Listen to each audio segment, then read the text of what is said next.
In upcoming sessions of this training course, we're going to cover the essential skills of marriage mentoring. But this next session isn't about a skill at all.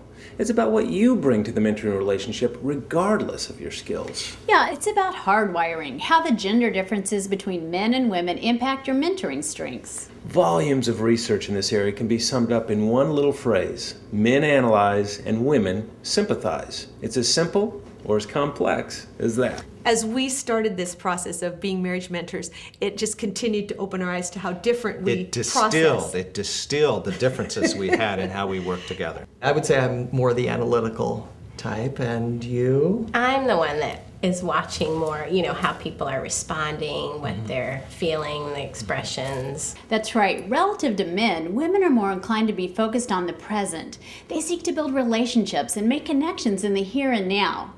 Women value feelings over facts. Men, on the other hand, are more likely to focus on planning, on the future, and things to come.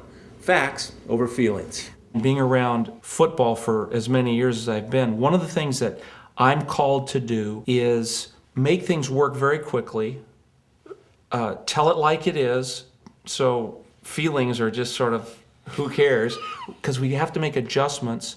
We have to do the right thing. We have to be perfect. I have to have the right answer, and it's got to be successful. And so sometimes I come home that way. What's going on here? Let's do this.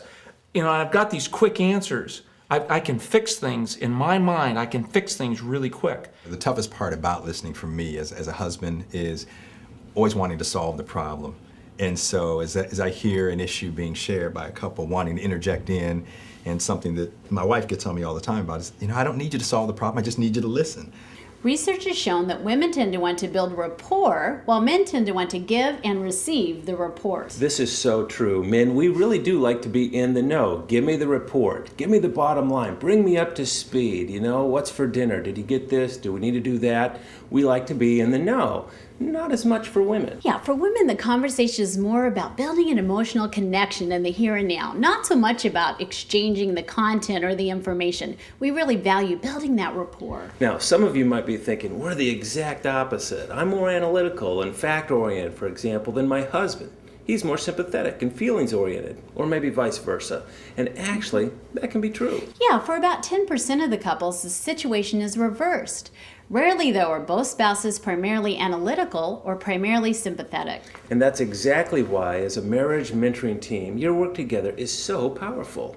You'll tend to complement each other and bring the strengths of both genders to your mentoring relationship. So we'll ask you to turn to your workbooks right now and do a little exploring yourselves about what this kind of hardwiring means for you two as a couple.